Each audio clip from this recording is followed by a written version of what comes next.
What if the path to deeper intimacy wasn't about seeking more, but about becoming more? What if the pleasure you desire is a reflection of the mastery you cultivate within? Stay with me on this journey. The final practice we explore is the one that changes everything: cultivating energy. We often misunderstand the nature of our vitality. We see it as a finite resource that we spend throughout the day, leaving us depleted in the moments that matter most, in the moments of true connection with another. We seek shortcuts, pills, drinks, fleeting stimuli to create a temporary spike of energy, a hollow echo of what is truly possible. But this is a profound misunderstanding. True vitality, the kind that fuels not only a passionate life but a meaningful one, is not something to be spent, but something to be cultivated. It is a garden, not a gold mine. You do not simply extract from it until it is empty. You must tend to it, water it, and nurture it with consistent, mindful practice. The source of this energy, this life force that some call Qi, is not outside of you. It is the very essence of your being, waiting to be acknowledged and gathered. The foundation of this cultivation is not complex. It is not about exhausting yourself in the gym until you can barely stand. It is the opposite. It is about stillness. It is about learning to stand, to simply be, and in that stillness, to feel the subtle currents of energy that flow within you and all around you. Consider the practice of stance training, of holding a posture. On the surface, it looks like nothing is happening. To the outside observer, it is inactivity.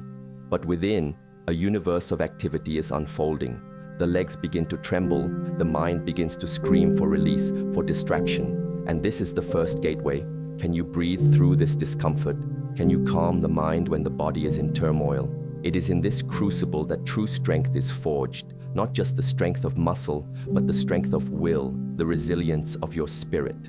This practice teaches the body to root itself to the earth, to draw stability and power, not from tense, isolated muscles, but from a unified structure, connected and whole. As you hold the stance, your focus turns inward. You begin to regulate your breath, inhaling deeply, not just into the chest, but into the abdomen, drawing the breath down to your center of gravity, your dantian. This is the furnace where your energy is refined. With each conscious breath, you are stoking the fire. You are no longer wasting energy through scattered thoughts, through unconscious fidgeting, through the constant low-level anxiety that plagues modern life. You are gathering it. You are consolidating your power. This process of gathering and consolidating is the very core of what it means to build a reserve of vitality. Imagine your energy as water. For many, it is a scattered puddle, evaporating quickly under the heat of daily stress. Through this practice, you gather that water into a deep, clear reservoir. This reservoir is what you draw upon in moments of intimacy. It is the difference between offering your partner a thimbleful of water and inviting them to swim in an ocean. The beautiful part of this cultivation is that it transforms your perception of the world. You begin to feel the energetic quality of food, of conversations, of environments. You become sensitive to what nourishes you and what depletes you, and you naturally gravitate toward the former. This is not about restriction, it is about wisdom. It is your own body teaching you its needs. When you have this deep well of vitality, your presence changes. You are not needy, you are not desperate for external validation or stimulation. You are full. You emanate a quiet confidence, a groundedness that is profoundly attractive because it is real. It is an invitation to another person to meet you in that space of fullness, not to fill a void. And this is the foundation for a physical connection that is not merely a transaction of pleasure, but a shared experience of abundant, overflowing life force. This is where intensity is born, not from frantic effort, but from profound, consolidated power. Unifying mind. The body can be trained to be a vessel of immense power, but if the mind is not its master, that power is scattered and ineffective. A strong body with a distracted mind is like a powerful ship without a rudder, adrift in a chaotic sea. In the context of intimacy, this disunity is the primary obstacle to deep connection and pleasure. You might be physically present with your partner, but where is your mind? Is it replaying a conversation from work? Is it worrying about a bill that is due? Is it analyzing your own performance, caught in a loop of self-consciousness and judgment? This internal chatter, this fragmentation of your attention, is a veil that separates you from the present moment, and therefore separates you from the very experience you wish to have. The most intense pleasure, the most profound connection, is only ever available right here, right now. It cannot be found in yesterday's memories or tomorrow's anxieties. The practice for unifying the mind and body begins once again with the breath. The breath is the bridge. It is the one function in the body that is both automatic and controllable. You do not have to think to breathe, but you can choose to think about it. By choosing to place your full attention on the sensation of the breath entering and leaving your body, you are performing a revolutionary act. You are telling your mind, we are here, not there, here. This is the fundamental exercise of mindfulness. It is simple, but it is not easy. The mind will wander, that is its nature. It will pull you into the past and fling you into the future.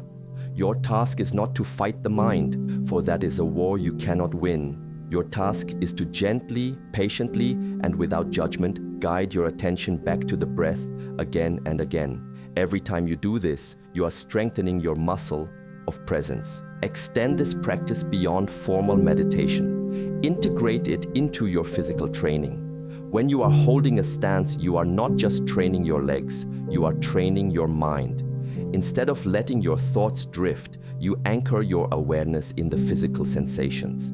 Feel the pressure on the soles of your feet. Feel the trembling in your quadriceps. Feel the expansion and contraction of your abdomen as you breathe. You are creating a singular point of focus where mind and body merge. They are no longer two separate entities, but a unified field of experience. When you can maintain this unity under the physical stress of a difficult posture, you are preparing yourself to maintain it during the emotional and physical intensity of intimacy.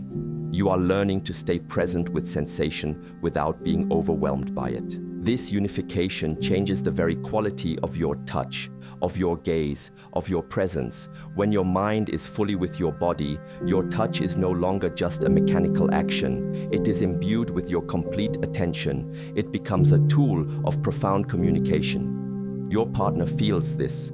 They feel that they are truly seen, truly felt, that all of you is there with all of them. This is where intimacy deepens into something sacred. It transcends mere physical sensation and becomes a meeting of two conscious beings. The distractions of the world fall away, the anxieties dissolve, and all that remains is the shared reality of the present moment. This is the landscape where pleasure is not just experienced, but blossoms into overwhelming joy and a sense of timelessness. Your workout is no longer just for your body. It is a rehearsal for being completely, utterly present with another human being. This is the art of making love, not with a divided self, but with your whole unified being. Building stamina. When we think of stamina in the context of our intimate lives, we often have a very narrow and, I would say, a very crude understanding. We think of it purely in terms of duration, a linear race against a clock. This mindset turns an act of connection into a performance, laden with anxiety and the pressure to achieve a certain outcome. This is not the way of skillful living. True stamina is not about gritting your teeth and pushing through exhaustion. It is about efficiency. It is about cultivating a body and mind that can operate at a high level of intensity without unnecessary strain, without leaking energy. It is the difference between a panicked, splashing swimmer and an Olympic athlete gliding through the water with powerful, effortless strokes. One burns out quickly, wasting enormous energy in chaos. The other can go on for what seems like forever, because every movement is purposeful, efficient, and aligned. The training for this kind of stamina lies in dynamic, flowing movements. Practices like Qigong or the flowing forms found in martial arts are perfect examples. These are not about isolating muscles, but about teaching the body to move as a single, integrated unit. Think about the transfer of power. A truly powerful movement doesn't originate in the arm or the leg. It originates from the ground. The force travels up through the feet, is guided by the twisting of the hips and waist, and is finally expressed through the limb. When you move in this way, you are not relying on the small, easily fatigued muscles. You are tapping into the power of your entire structure, your entire being. This is the definition of efficiency. You achieve a greater result with less effort. This principle applies directly to the physical expression of love. An inefficient body, a body that is tight and disconnected, will tire quickly because it is fighting itself. An integrated flowing body can move with power, grace, and endurance. Consider the simple horse stance we spoke of earlier. This is static endurance. Now imagine transitioning smoothly from that stance into a lunge, then into a gentle spinal twist, all while maintaining a deep, even breath and a rooted connection to the ground. You are now cultivating dynamic endurance. You are teaching your nervous system to remain calm and your breath to remain steady even while the body is in motion. This is crucial. It is often not muscular fatigue that ends an intimate encounter, but respiratory and nervous system overload. We forget to breathe, we tense up, our heart rate spikes unnecessarily, and our system signals for a shutdown. By practicing these flowing movements, by coordinating breath with motion, you are training your body to be resilient, to remain in a state of relaxed readiness rather than panicked exertion. You are building a smarter, more efficient engine. This efficiency goes beyond the physical. It extends to the mind. The stamina to remain present, to stay connected with your partner moment after moment, is perhaps the most important form there is. A wandering mind depletes your energy just as surely as a flailing body.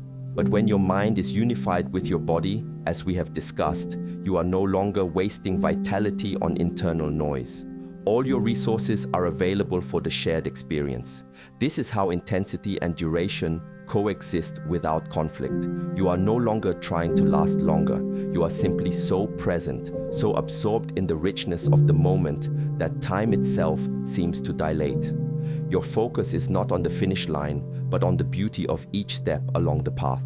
The workout, then, is a laboratory. It's where you experiment with efficient movement, where you learn to quiet your mind under duress, and where you forge a body that doesn't just endure, but enjoys the art of sustained, powerful, and graceful expression. Deepening connection. We have prepared the body, cultivated its energy, unified it with the mind, and built its capacity for efficient endurance. Now we arrive at the very heart of the matter, the purpose behind all this preparation, the connection with another. All the internal work you do is a way of clearing your own vessel, of making it clean and strong. But intimacy is not a solo performance. It is a dialogue. It is the meeting of two worlds. The most exquisitely trained body and the most disciplined mind are meaningless in this context if they cannot listen, cannot feel, and cannot respond to the person in front of them. The final and most vital part of this workout is the practice of empathy, of extending your awareness beyond yourself and into the being of your partner. It is the shift from I to we. This practice begins not in the bedroom, but in the small moments of everyday life. It is a training of the heart. How do you listen when your partner speaks? Are you truly hearing their words, feeling the emotion behind them? Or are you simply waiting for your turn to speak, already formulating your response in your head? Practice active listening. When they are talking, let their words be the only thing in your universe. Don't interrupt. Don't offer solutions unless they are asked for. Simply receive. This builds a foundation of trust and safety that is essential for true physical vulnerability. When a person feels deeply heard, they are able to open in ways that are otherwise impossible. This listening is not passive. It is an active, energetic engagement. It is a way of saying with your full being, I am here with you. Your reality is important to me. Translate this listening to a physical level. The ultimate form of connection is a dialogue of bodies. And for this, you must learn to listen with your skin, with your hands, with your entire physical form. When you touch your partner, Can you feel their response? Can you sense the subtle shift in their breath, the small tremor in a muscle, the quickening of their pulse? This requires immense presence. Your mind cannot be wandering. Your attention must be fully immersed in the tactile feedback loop between you and your partner. Your touch is no longer just something you are doing to them. It becomes a question. How does this feel? And their body's response is the answer. This is a dance of incredible subtlety and beauty. It is an exploration, not a conquest. You are not trying to achieve an objective. You are exploring a landscape together, discovering its pleasures and its sensitivities hand in hand. The training for this is deceptively simple. Sit facing your partner. Place your hands on theirs. Close your eyes and just breathe together. Try to synchronize your breath.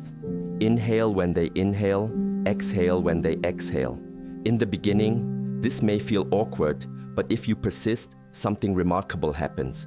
The sense of two separate beings begins to dissolve at the edges. You start to feel their energetic state, and they, yours. You are communicating on a level that is deeper than words. This is the ultimate workout for intimacy. It is a direct practice in energetic resonance. When you bring this quality of attuned presence into your physical lovemaking, the experience is transformed.